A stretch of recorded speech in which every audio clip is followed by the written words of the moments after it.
Di mana kalian berada. Di sini saya Iwan Sorinata, NIM 181303140, saya akan membahas tentang LKM1 terkait adanya seminar kimia. Selanjut, di sini ada beberapa yang akan saya bahas. Yang pertama terlebih dahulu, yakni apa sih itu lokakarya. Nah, lokakarya ini menurut KBBI, Besar Bahasa Indonesia, menyatakan bahwa lokakarya ini merupakan pertemuan antara para ahli atau pakar untuk membahas masalah praktik atau yang bersangkutan dengan pelaksanaan dalam bidang keahliannya. Nih, dalam lokarya ini juga disebut dengan pertemuan ilmiah yang kecil, di mana para ahli atau pakar membahas permasalahan dan mencari solusi pada dapat tersebut. Nah, bisa lihat di gambar, ini merupakan suatu lokakarya yang mana contohnya dalam program studi kimia di sana membahas permasalahan apa yang saat ini terjadi dan apa yang akan kita eh, bahas dan apa kita harus mencari solusinya supaya nanti bisa terselesaikan dengan bersama-sama. Nah, itu secara singkatnya terkait adanya lokakarya. Penjelasan adanya lokakarya. Nah, di sini ada beberapa cara untuk menyiapkan lokakarya. Yang pertama itu merencanakan lokakarya, yang kedua itu menyiapkan bahan pendukung lokakarya, dan yang terakhir itu mendorong partisipasi peserta lokakarya. Nah, di sini dalam merencanakan lokakarya ini, yang pertama itu tentukan terlebih dahulu tujuan apa yang eh, dibahas pada saat lokakarya. Terus yang kedua itu tentukan apa yang menjadi kebutuhan peserta lokakarya. Yang ketiga itu buatlah rancangan presentasi lokakarya seperti PPT, seperti eh, kayak handout nanti yang akan kita gunakan, misalkan seperti video dan lain-lain hal yang kita gunakan nanti pada saat diskusi pada saat lokakarya tersebut. Jadi yang ketiga juga sudah buatlah rancangan presentasi lokakarya. Yang keempat itu tentukan perkiraan alokasi waktu untuk masing-masing sesi acara pada rancangan lokakarya seperti susunan acara. Nah, nanti sebelum kegiatan berlangsung, kita wajib untuk merancangkan suatu kegiatan berupa susunan acara yang mana terdapat beberapa waktu nanti supaya sebagai ancaman kita biar tidak juga terlalu molor dan juga tidak terlalu mepet nanti pada saat diskusi. Terus yang kelima itu melaksanakan latihan sebelum kegiatan dimulai. Nah, itu seperti gladi kotor atau dan juga gladi bersih di sana untuk mengantisipasi sedikit terjadi kesalahan pada hari H. Dan yang terakhir itu melaksanakan latihan sebelum kegiatan dimulai. Nah, itu juga melaksanakan latihan sebelum kegiatan dimulai dan mohon maaf itu adanya typo, jadi sama 5 dan 6 melaksanakan latihan sebelum kegiatan dimulai. Seperti adanya gladi bersih dan gladi kotor. Selanjutnya menyiapkan bahan pendukung lokakarya yang sudah saya bahas. Yang pertama itu persiapan handout tadi yang sudah saya bahas. Yang kedua itu gunakan alat peraga visual. Dan yang ketiga itu gunakan perangkat berbasis situs web jika bisa diterapkan. Nah, itu menyiapkan bahan pendukung lokakarya seperti nanti ada beberapa perangkat handout seperti proyektor nanti atau enggak apakah secara visual itu bisa juga digunakan untuk menyiapkan bahan pendukung lokakarya supaya peserta itu mudah dimengerti nanti pada saat diskusi. Terus mendorong partisipasi peserta lokakarya di mana yang pertama itu atur ruang sedemikian rupa sehingga nyaman untuk diskusi. Nah, maksudnya itu atur tempat supaya juga tidak mepet dan juga tidak renggang. Nah, nanti juga jika nanti peserta atau diskusi itu terlalu mepet, nanti kenyamanan akan terhalang dan tidak nyaman jika terlalu berdesakan gitu. Apapun yang renggang gitu. Kita mengatur sebagai panitia nantinya kita harus mengatur terlebih dahulu tempat dan juga eh, ruangan apakah memadai atau tidaknya untuk digunakan untuk diskusi seperti itu. Yang kedua itu masukkan kegiatan interaktif ke dalam lokakarya. Kita interaktif itu seperti eh, tanya jawab dan lain-lain hal seperti itu. Dan juga sertakan tanya jawab yang saya tanyakan tadi. Untuk interaktif itu seperti nanti kita bahas eh, seperti adanya alat peraga atau permainan nanti gitu di sana. Biar nanti juga untuk diskusinya itu tidak ngantuk. Nah, yang kedua itu penjelasan terkait tentang simposium. Nah, pasti kalian juga ada beberapa yang udah tahu, ada kebanyakan sih yang belum tahu seperti itu. Jadi, menurut KBBI ini bahwa simposium itu merupakan suatu pertemuan dengan beberapa pembicara yang mengemukakan pidato singkat tentang topik tertentu atau tentang beberapa aspek dari topik yang sama. Yang kedua itu kumpulan pendapat tentang suatu terutama yang dihimpun dan diterbitkan. Yang ketiga itu kumpulan konsep yang diajukan oleh beberapa orang atas permintaan suatu panitia. Nah, di sini ada pun peranan penting dalam diskusi simposium ini yakni terdiri dari pembicara, yakni ada pembahas utama dan penyangga pemerasaran pemerasaran banding di bawah pimpinan seorang moderator. Oke, itu jadi secara garis besar itu simposium ini eh, salah satu orang itu mengumpulkan pidato singkat yang mana membahas topik tertentu atau topik yang sama dengan beberapa aspek.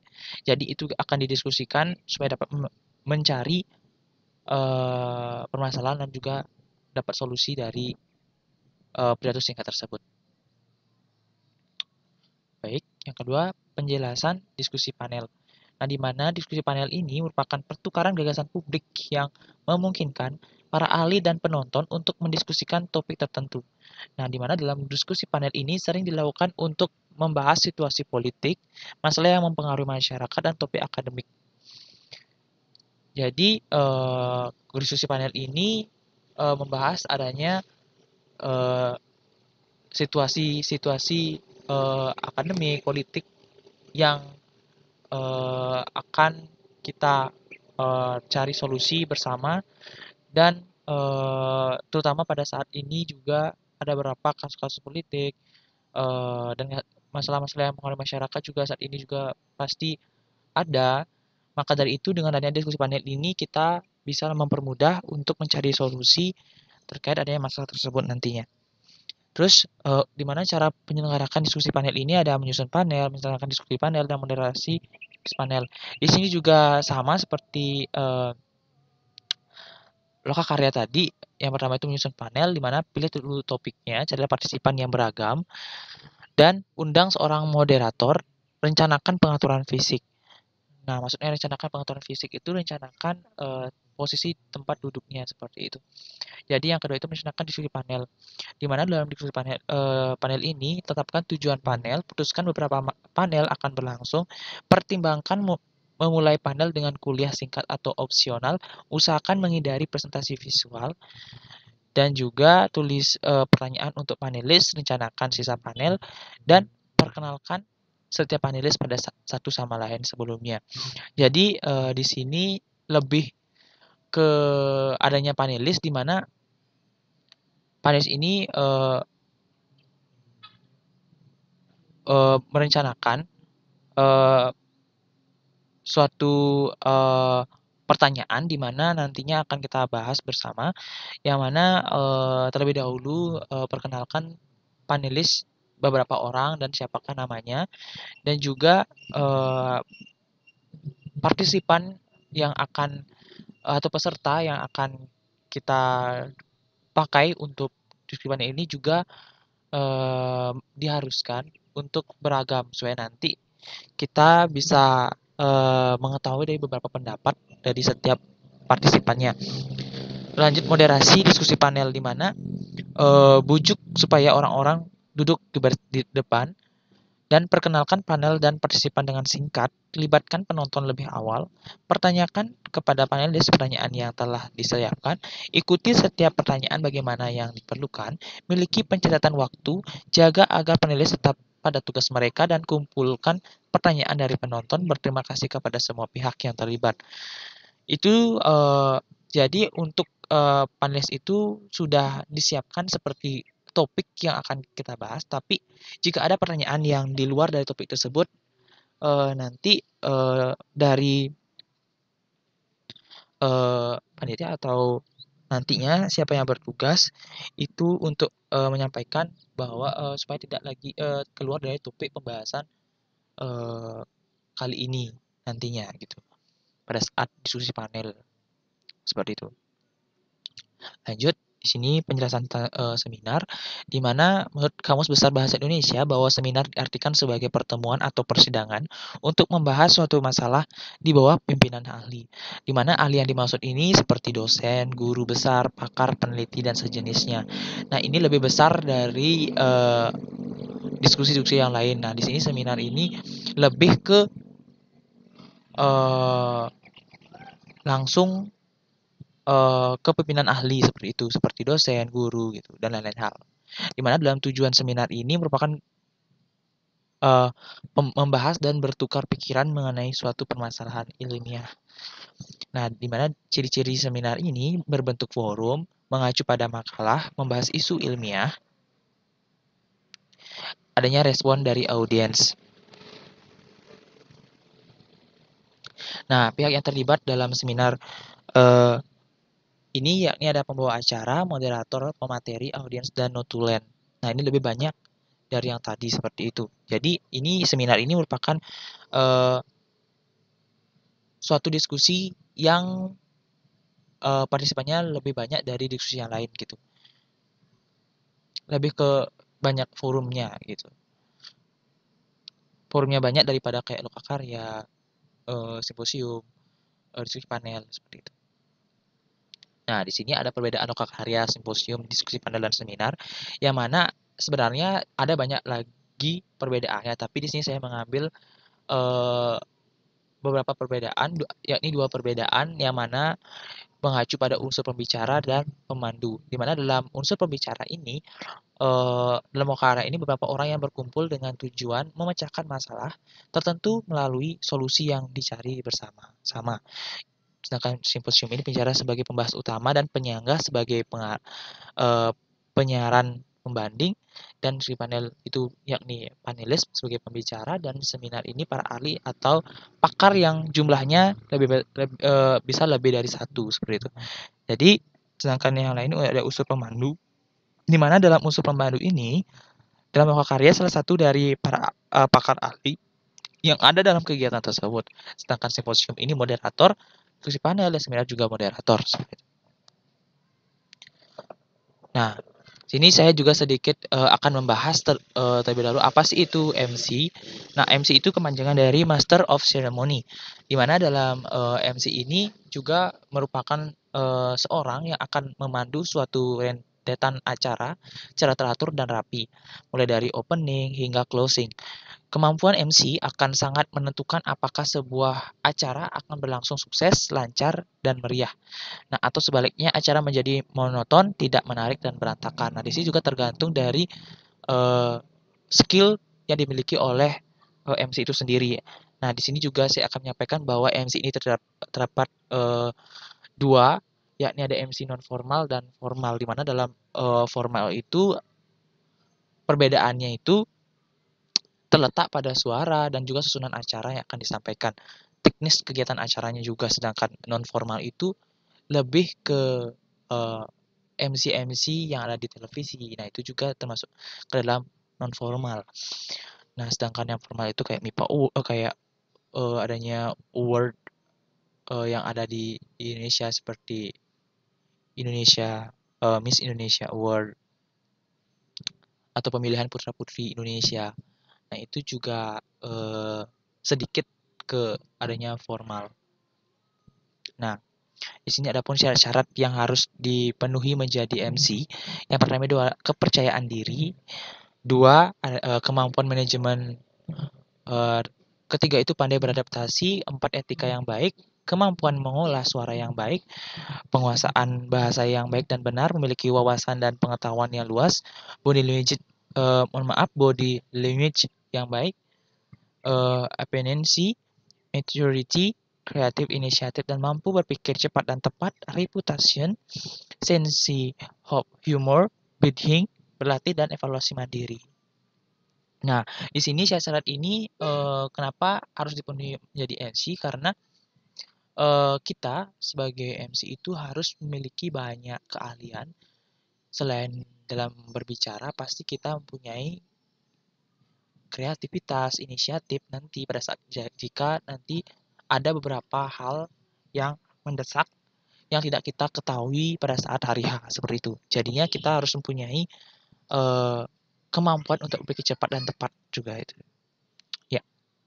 Nah, di sini saya akan menyampaikan atau mencontohkan teks MC dalam bahasa Indonesia dan bahasa Inggris. Nah, di sini untuk teksnya saya mengambil dari internet sebagai contoh nantinya. Di sini saya lebih menekankan cara membaca teks MC. Nah, di sini karena melakukan seminar, jadi MC yang akan digunakan yakni MC bersifat formal. Jadi saya langsung mulai ke contoh.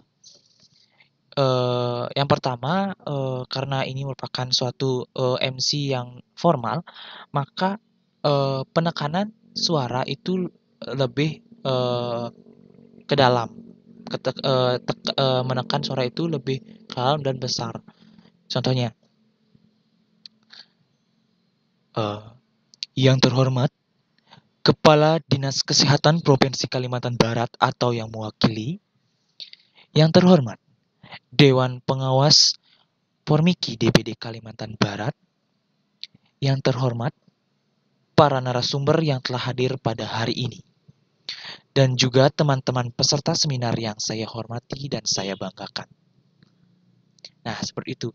Jadi lebih ke artikulasi juga, lebih ke suara itu, reng dari suara itu juga harus kita kuatkan karena ini nantinya supaya lebih adanya kesan yang bagus pada saat pembacaan MC.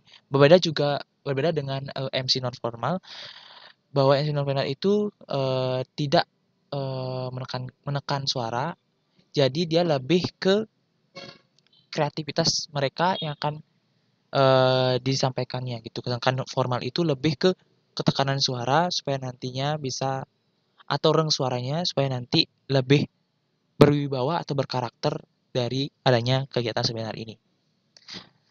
Saya lanjutkan. Jadi dalam teks MC bahasa Indonesia, Assalamualaikum warahmatullahi wabarakatuh. Salam sejahtera untuk kita semua. Om Swastiastu. Salam Namo Buddhaya. Selamat pagi dan salam sejahtera bagi kita semua. Puji syukur kita panjatkan kehadirat Tuhan Yang Maha Esa karena berkat rahmat dan hidayahnya sehingga kita semua dapat hadir di tempat ini dalam rangka mengikuti.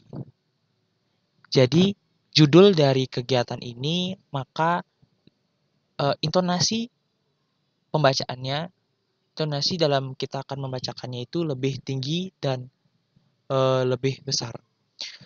Jadi saya ulangi, dalam rangka mengikuti seminar nasional yang bertema peran dan fungsi surat tanda tangan registrasi, STR, surat izin kerja, SIK, dan pelaksanaan uji kompetensi dalam meningkatkan profesional tenaga kesehatan di Indonesia. Itu kita jeda terlebih dahulu. Hadirin yang kami hormati. Mengawali sambutan ini, saya ingin mengucapkan selamat datang dalam acara seminar nasional pada hari ini. Pada kesempatan ini, izinkanlah saya sebagai panitia pelaksana untuk melaporkan kegiatan ini sebagai berikut. Profesi tenaga kesehatan dewasa ini semakin diminati oleh masyarakat. Semakin banyak perguruan tinggi yang menyelenggarakan pendidikan untuk tenaga kesehatan. Sejak dikeluarkannya Peraturan Menteri Kesehatan Republik Indonesia Nomor 1796 Tahun 2011 tentang registrasi tenaga kesehatan, maka sejak ini Mohon maaf, maka sejak itu pula seluruh tenaga kesehatan harus memiliki surat tanda registrasi yang bisa didapatkan setelah dinyatakan lulus uji kompetensi.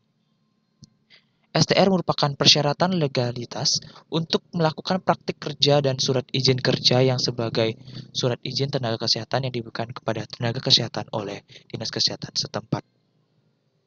Nah, itu jika nanti kalian ada suatu kesalahan yang tidak disengaja, alangkah baiknya untuk melanjutkan saja. Dan juga ingat mengisi dengan kata mohon maaf, terus lanjut lagi seperti itu.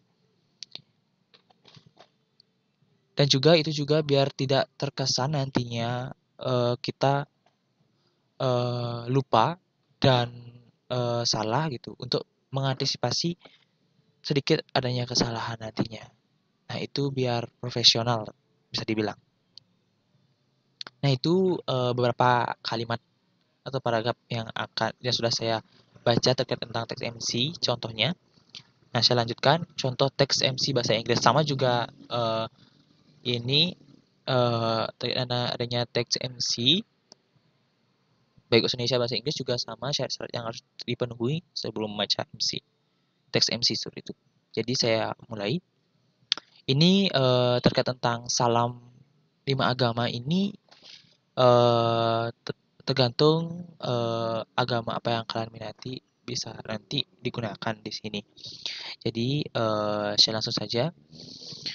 Om Swastiastu. Assalamualaikum warahmatullahi wabarakatuh. Salam sejahtera untuk kita semua. Salam budaya. Good morning. First of all, let's use free and praise to Ida Sang Widiwasa. Because of His bliss and mercy, we can come together without any obstacle here with healthy condition in this manner of welcoming ceremony for new students of English Language Department. Second, let us greet and pray to our beloved Pope Idasawidi, who had brought us to the path of light and left the strength in this life. Di sini juga saya akan menyampaikan bahwa dalam pembacaan eh, tamu undangan itu menggunakan artikulasi, bukan di tamu undangan saja, semua dalam pembacaan itu menggunakan artikulasi supaya jelas nantinya, karena itu juga bukan di ruang seminar dan juga menggunakan mikrofon sehingga supaya mengantisipasi bergema dari ruangan tersebut gitu. Oke, saya lanjut. The Honorable Professor Sulaiman as Speaker, the Honorable Mrs. Dr. Siti Zubaidah as Chairman of the English Language Department, the Honorable Master Dr. Zainal Abidin as Vice Chairman of the English Language Department, and my beloved friend of English Language Department. Nah, itulah contoh dari pembacaan teks MC bahasa Inggris. Baik, itu saya dapat saya sampaikan terkait pembahasan kali ini LM1 seminar kimia, dan jika ada kata-kata yang kurang berkenan atau salah pengucapan pada saat saya menyampaikan pembahasan ini, saya mohon maaf dan saya ucapkan terima kasih. Om Santi Santi Santi Om. Assalamualaikum warahmatullahi wabarakatuh. Salam sejahtera untuk kita semua. Salam budaya.